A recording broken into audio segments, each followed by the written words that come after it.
Salut les potes, je vous fais une vidéo courte pour vous présenter le Q40. Le Q40 c'est le grand frère du Q20, il est un petit peu plus cher, mais il possède un casque sans fil, et puis il a quelques options supplémentaires, notamment sa discrimination qui se règle de 5 en 5 contre de 10 en 10 pour le Q20, et puis sa fréquence est à 13 kg. Il a également une fonction synchronisation pour les mises à jour, et puis il a quand même un réglage supplémentaire qui est très important, c'est le FESEN. Le FESEN c'est une espèce de silencieux qui permet d'avoir une meilleure réponse audio sur les cibles difficiles dans les milieux difficiles.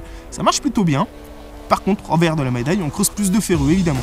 Mais ça lui permet de passer sur les milieux compliqués. Il a également plusieurs programmes usines avec des réactivités différentes, tout comme le Q20. Mais en plus, il a un mode plage et 2 réglages personnels que vous allez pouvoir enregistrer et garder sous le coude. Donc c'est un appareil quand même qui est plutôt sympa. Pour 469 €, et bien on a quand même une prestation intéressante avec toujours la même canne télescopique. Nous avons le même disque que sur le Q20. Il est disponible avec le Raptor, on essayera ça dans une autre vidéo, j'attends ce disque. Que vous dire de plus? Eh bien c'est un excellent petit appareil, assez sensible, une bonne discrimination, très réactif. Eh bien écoutez, on va aller faire quelques cibles pour voir un petit peu son fonctionnement sur le terrain et puis vous expliquer quelques petites astuces de réglage. Ok les potes, j'ai ici un son très net qui est sous mon piochon, j'ai une conductivité qui ne bouge pas, elle est à 77 et le son il est vraiment très précis, très court, donc il n'y a pas de souci, hein. Les réponses audio elles sont vraiment sympas. C'est pas un monstre de puissance, je pense qu'il va lui falloir un disque un petit peu plus grand pour pouvoir s'exprimer. En tout cas avec ce petit disque, eh bien il est très sélectif. En plus dans les autres avantages du Q40 par rapport au Q20, eh bien il y a un affichage de la résolution du sol, c'est-à-dire qu'il vous indique la minéralisation ambiante, ce qui va vous permettre bien d'adapter vos réglages en fonction des difficultés du sol, et ça c'est pas mal du tout. Je vous fais écouter ce son. Donc vous voyez que c'est plutôt excellent, c'est pas très profond. Alors on va voir ça direct. Ah c'est magnifique parce que c'est un petit peu humide et ça se creuse très bien. C'est un vrai bonheur. Allez, la cible elle est déjà sortie. Et bien voilà, malheureusement on a un vieux déchet dégueu. C'est un métal intéressant mais c'est quand même un déchet tout pourri. J'ai un nouveau son ici d'une cible qui semble peu profonde. Et vous allez voir que le son est quand même tout à fait correct. En plus, la conductivité ne bouge pas, donc c'est un métal intéressant. Allons-y.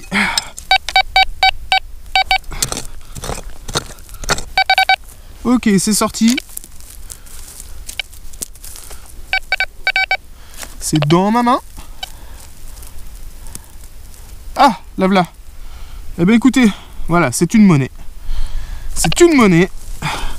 Donc c'est cool, on avait une belle réponse sur la monnaie. Alors il y a un petit truc, je vais en profiter, l'appareil il est multiton et vous pouvez sélectionner le nombre de tons. Le nombre de tons, eh bien vous allez le sélectionner en fonction du type de recherche que vous allez faire. Je m'explique. Je le détecte toujours en 3 tons. Le grave pour les ferreux, les médiums pour les moyens conducteurs et les aigus pour les hauts conducteurs. Mais vous pouvez allouer plus de tons, ce qui va découper la plage de conductivité sur des tons différents. Par exemple, c'est infesté de capsules et ça a tout le temps la même conductivité. Eh bien, vous pouvez allouer 4 tons et identifier la plage de tons sur laquelle va sonner cette cible récurrente. Ça vous permettra de les identifier plus facilement à l'oreille et donc de les éliminer un petit peu plus facilement. Alors juste avant, on a eu une cible en ton aigu. Là, nous avons une cible en ton médium. Vous allez voir la différence de son. C'est ce qui vous aide à faire le tri dans les cibles de manière sonore. Bon, vous voyez que cet appareil il a quand même d'excellentes réponses sur cible. Il n'y a vraiment pas de souci, on arrive à faire le tri entre les faux signaux, les signaux de sol et les cibles intéressantes. Ça rend la détection très agréable, c'est très confortable. Alors ça sent pas très bon ça comme son, hein. Ok, ah bah voilà. Regardez ça, c'est le fameux cul de cartouche, celui-là on n'y échappe jamais, on en trouve systématiquement. Bon, il y a des cibles comme ça qui reviennent régulièrement, malheureusement, on n'a pas le choix que de les creuser. J'ai ici un son intéressant à vous faire écouter, c'est certainement un ferreux travaillé, et vous allez entendre pourquoi. Il y a un très bon son d'un côté et ça coupe de l'autre, et puis on va le creuser pour confirmer ça.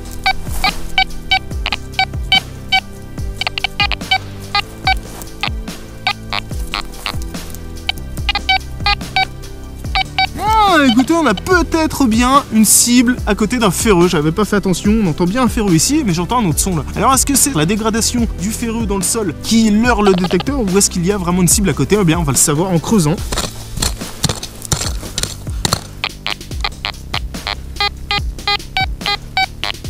Ouais, vous voyez par moment il sonne bien et puis après il sonne mal.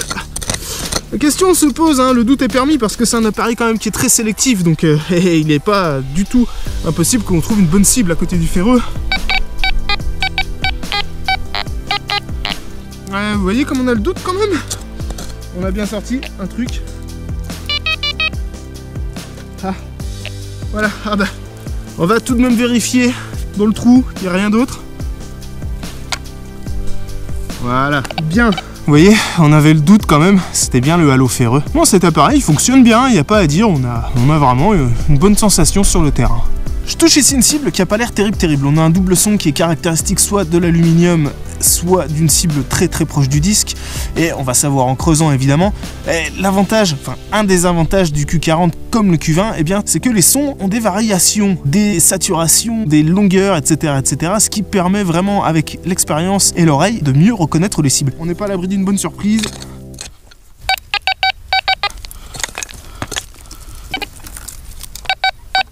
Ok, ça a bougé.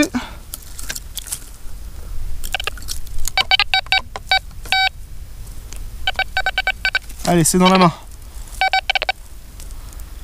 On y croit et c'est cool, c'est une petite monnaie. Oh, c'est une papale. Et bah, je suis bien content parce qu'elle est pas moche du tout.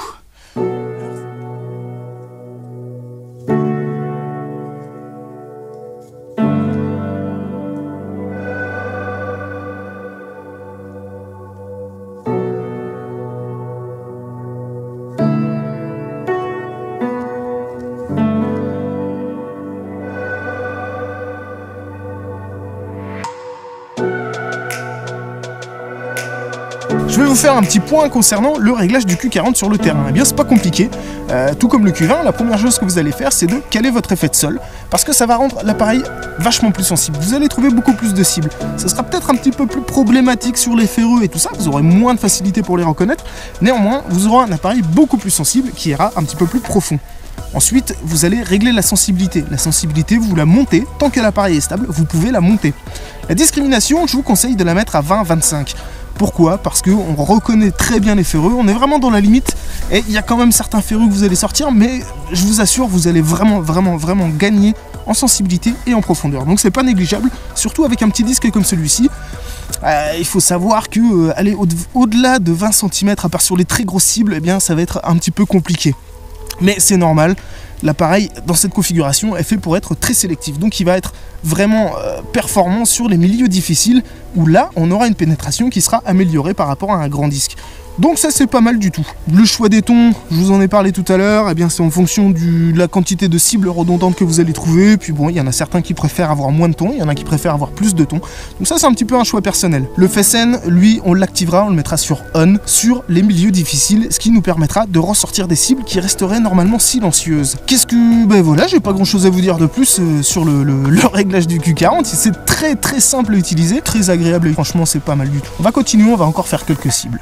J'ai là un son avec une grosse réponse audio. Alors c'est soit un gros objet, soit quelque chose qui est très proche du disque. En tout cas, c'est assez conducteur. La conductivité, elle se barre un petit peu en sucette, mais c'est normal. On a un petit peu des ferreux, un petit peu autour et un peu de difficulté. C'est l'occasion de rappeler un truc, puisque je viens de m'en souvenir, c'est que le réglage de l'effet de sol, il faut le faire régulièrement sur le terrain. Lorsque vous commencez à entendre beaucoup de faux signaux, ou lorsque vous voyez que le petit bargraphe d'indication de la quantité de minéralisation, eh bien, s'emballe un petit peu. Donc il ne faut pas hésiter régulièrement à refaire un petit calage d'effet de sol. Toujours en prenant soin qu'il n'y ait pas de cible en dessous. Il faut faire attention à ce qu'il n'y ait pas de ferreux, ça c'est très important. Je vous fais écouter ce son.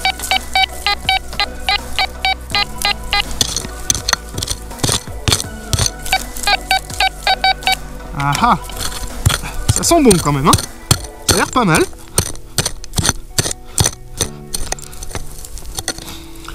Souvent les ferreux qui sonnent bien, on va les reconnaître grâce à la saturation du son. Il faut savoir que le son est très long et légèrement diffus à la fin, c'est pas très beau. Les sons nets comme ça, c'est plutôt bon signe. On commence à être un petit peu profond là. Ok, c'est sorti. Ah. Tiens, c'est là. Ah. Ouh, c'est une monnaie. Ah, chouette. Oh, elle est défoncée.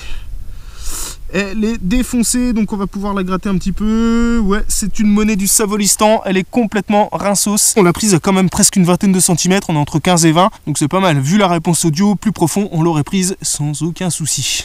C'est un médium, c'est plutôt stable, et c'est assez encourageant. Ah. Ah, ça se dégrade, vous avez entendu? Ah, souvent en repassant un petit peu, comme ça, eh bien, le détecteur prend le temps d'analyser, il analyse plus finement, et déjà, on avait un gros grave qui apparaissait là. Alors. Ah oui, bon, on va avoir affaire à un clou certainement. Ah, c'est pire que ça, regardez ça. Qu'est-ce que c'est? C'est une prise, ok, c'est une prise fondue. Bah tu m'étonnes qu'on avait les deux. Regarde ça, forcément ça sonne pas trop mal. Il y a un truc dont on n'a pas parlé encore, c'est le casque sans fil du Q40. Eh bien écoutez, il est assez confortable, il n'y a pas à dire. Par contre, je vous cache pas qu'il a l'air un petit peu fragile. Je dis bien il a l'air parce que depuis le temps que je l'utilise, ça fait quelques sorties quand même, eh ben il est toujours debout. Mais dans le temps, j'espère qu'on va trouver des pièces détachées parce que je suis pas sûr que ce soit vraiment aussi solide que ça. Mais bon, on a quand même le mérite pour 469 € d'avoir livré avec un casque sans fil qui en plus est confortable et qui fonctionne correctement. Puis la restitution sonore, elle est quand même d'excellente qualité. Bon voilà, pas grand chose à dire, ça tient bien sur la tête, c'est confortable, c'est tout ce qu'on lui demande, voilà. Allez les potes, on arrive au dernier son de cette sortie, on arrive au dernier son de cette vidéo tout simplement parce que ça commence à cailler et puis vous voyez que le soleil baisse, ça c'est un petit peu couvert donc forcément il fait froid, puis j'ai un petit vent frais qui descend des montagnes donc c'est cool parce que c'est un très beau son. Alors est-ce que l'on va trouver une belle cible? Eh bien ce serait bien pour la fin, j'aimerais bien.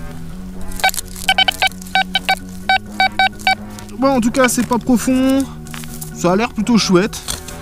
Alors ma foi, croisons les doigts. Hop. Oh bah c'est un petit peu plus profond que ce que j'imaginais, ok. Alors allons-y.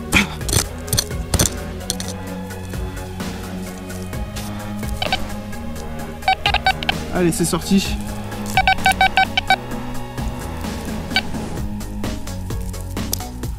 Ah c'est là. Ah, un anneau en bronze. Un gros anneau en bronze. Tu m'étonnes que j'avais une super réponse sur cible, c'est un gros anneau en bronze. Alors ça, bon bah c'est certainement un anneau de rideau, hein, tu vois, voilà, on sait pas. Ça peut être des tas de choses, ça a été utilisé sur plein de trucs. En tout cas, je vous laisse là-dessus. Si cette vidéo elle vous a plu, les potes, même si elle vous a pas plu d'ailleurs, de toute façon, vous mettez un pouce bleu, vous vous abonnez à la chaîne et surtout, venez nous rejoindre sur le groupe Réglage Quest Q20 Q40 Q Pro, sur lequel vous trouverez de nombreux utilisateurs des Quest Q20 et Quest Q40. Vous pourrez poser vos questions et avoir des avis d'utilisateurs. Il y a des tas de gens qui les utilisent déjà avec succès et avec plaisir. Je me fais attaquer par le chien. Et donc, vous pourrez poser vos questions, vous rendre compte vraiment des qualités de cet appareil. Ça fonctionne bien, c'est performant, c'est ergonomique, c'est plutôt sympa. Si j'ai un conseil à vous donner, le Quest Q40, eh bien prenez-le avec un grand disque, avec le disque Raptor. Je pense que vous aurez un petit peu plus de résultats parce que vous couvrirez plus de surface, vous aurez un peu plus de réponses audio, ce sera un peu plus simple à utiliser. En tout cas, c'est un appareil qui est justement très simple à utiliser, très agréable. La prise en main est facile, c'est confortable, c'est ergonomique et en plus ça va être évolutif puisque ça pourra se mettre à jour grâce à la fonction de synchronisation. Donc ça c'est vraiment cool, c'est un appareil prometteur, c'est étanche et tout ça. Donc si vous avez envie de vous faire plaisir, si vous faisiez de l'œil, franchement n'hésitez pas. Moi je vous dis à bientôt pour la prochaine vidéo les potes, ciao.